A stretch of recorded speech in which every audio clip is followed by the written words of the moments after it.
की 8 दिवसानंतर छत्रपती संभाजीनगरमध्ये पाणी येतं 8 दिवसानंतर.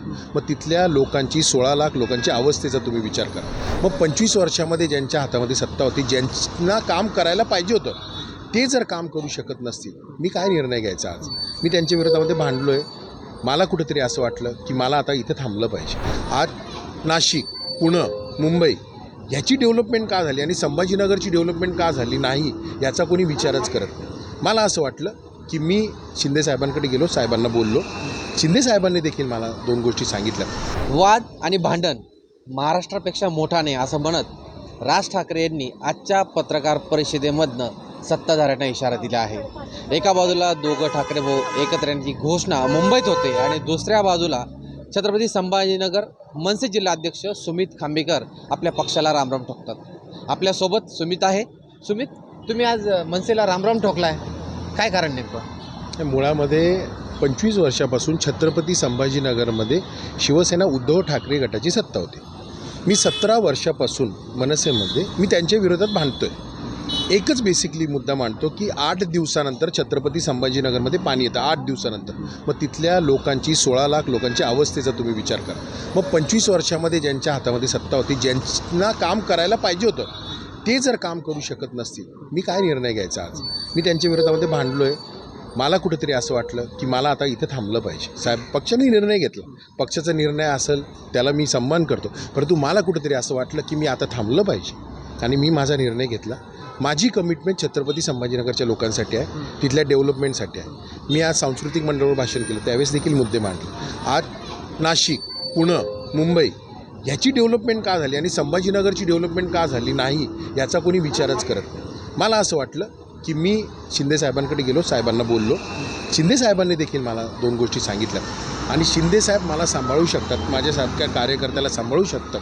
आज शिरसाट साहेब काम करतात. मी शिरसाट साहेबांकडे अनेक वेळेस जातो, मी त्यांना मुद्दे मांडतो. मला असं वाटतं की तिथल्या लोकांचं जर मला काम करायचं आहे ते शिंदे साहेब योग्य पर्याय आहे आणि म्हणून मी माझा निर्णय घेतला. छत्रपती संभाजीनगर नामकरणामध्ये शिवसेनेचा खूप मोठा वाटा आहे आणि नेमक्या महापालिका निवडणूक तोंडावर असताना तुम्ही म्हणजे ठाकरे बंधूंना सोडून शिंदे शिवसेनेसोबत जाता, हा घेतलेला निर्णय योग्य वाटतो का तुम्हाला? 200% योग्य वाटतो. एकच उदाहरण देतो. आत्ता परवाच्या दिवशी उद्धव ठाकरे गटाने रशीद मामू नावाच्या नगरसेवकाचा प्रवेश केला, माजी नगरसेवकाचे. हे रशीद मामू तेच आहेत की ज्यांनी हिंदूंवर दगडफेक केली होती. हे रशीद मामू तेच आहे की ज्यांनी औरंगाबादला पाठिंबा दिला होता, संभाजीनगरला विरोध केला होता. मग अशांच्या सोबत खांद्याला खांद्या लावून मी प्रचार करायचा आहे का? नाही आहे ना. काही गोष्टी मनातून पटल्या पाहिजे. राजकारण महत्त्वाचं नाही, मन महत्त्वाचं. आणि जर मन मला मानत नसेल तर मला असं वाटलं मी थांबलं पाहिजे. कुठल्या गोष्टीने मी त्यांच्यासोबत काम करायचं आणि ते मला दिसलं आणि मी स्वतः थांबण्याचा निर्णय घेतला. एवढ्या 17 वर्षांमध्ये राजसाहेबांसोबत तुमच्या खूप अनेक भेटीगाठी झाल्या असेल, शिवसेनेवर झाल्या असेल. हा मुद्दा तुम्ही यापूर्वी त्यांच्यापुढे कधी छेडला का त्यांच्यापुढे आता या काही दिवसामध्ये? नाही, हा मी जो रशीद मामूंचा मुद्दा मांडला तो आत्ता झाला आणि साहेब ऑलरेडी त्या सगळ्या प्रक्रियेमध्ये आहेत. सगळ्या मुंबईमध्ये साहेबांचं पूर्ण लक्ष आहे. पण मी असा विचार केला की ठीक आहे, तो पक्षाचा निर्णय, पक्ष जो निर्णय घेईल मी त्याचा पाईक होतो.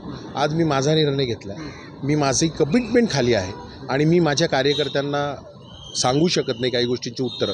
त्यांनी मला सांगितलं, मी त्यांच्याशी बोललो आणि आज मी साहेबांसमोर मुद्दे मांडले. साहेबांनी पण मला सांगितलं आणि मी पुढाकार घेऊन मी पक्षप्रवेश केला आहे. मराठी माणूस आता जर जागा झाला नाही तर संपेल असं उद्धव ठाकरेंनी म्हटलेलं आजच्या पत्रकार परिषदेतून. त्याला जोडून दुसरा प्रश्न आहे.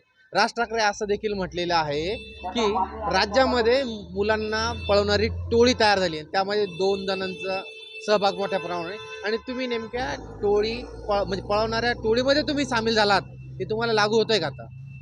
मुळामध्ये हे बघा, राजसाहेब किंवा उद्धव साहेब जे बोलले ते पक्षप्रमुख उत्तर देतील त्याला, मी तेवढा मोठा नाही.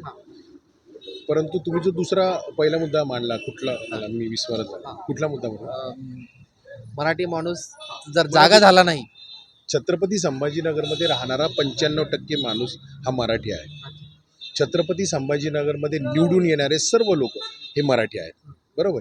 मग त्या मराठी माणसासाठी त्यांची जी कमिटमेंट होती डेव्हलपमेंटची, ती जर पूर्ण होत नसेल तर मी काय निर्णय घ्यायचा? मला थांबणंच होतं आणि माझी कमिटमेंट मराठी माणसाशी आजही आहे.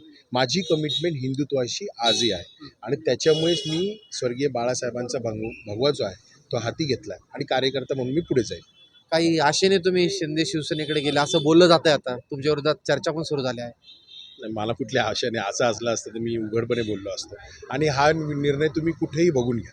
मी कुठलीही गोष्ट आज पक्षाचं काम करताना मी कुठं कमी पडलो आणि हा माझा वैयक्तिक निर्णय तो मी घेतले. बघा, विरोधक काय बोलतात त्याच्याशी मी काम करत नाही. माझ्या मनाला काय योग्य वाटतं त्याच्याशी मी काम करतो. मी माझ्या पक्षाचा पाईक होतो, कार्यकर्ता होतो. मला असं वाटलं की मी थांबलं पाहिजे आणि मी माझा निर्णय घेतला. धन्यवाद. हे होते सुमित खांबेकर. त्यांनी म्हटलेले की माझा वैयक्तिक हा निर्णय आहे. पक्षप्रमुख दोघं काय बोलले ते त्याला उत्तर माझ्या पक्षाचे जे मुख्य नेते एकनाथ शिंदे देतील. मात्र मला माझ्या छत्रपती संभाजीनगरच्या लोकांसाठी जे माझं कमिटमेंट आहे ते पूर्ण करण्यासाठी मी शिंदे शिवसेनेत प्रवेश केल्याचं त्यांनी म्हटलं आहे. प्रशांत गोडसे, लेट्सअप मराठी, मुंबई.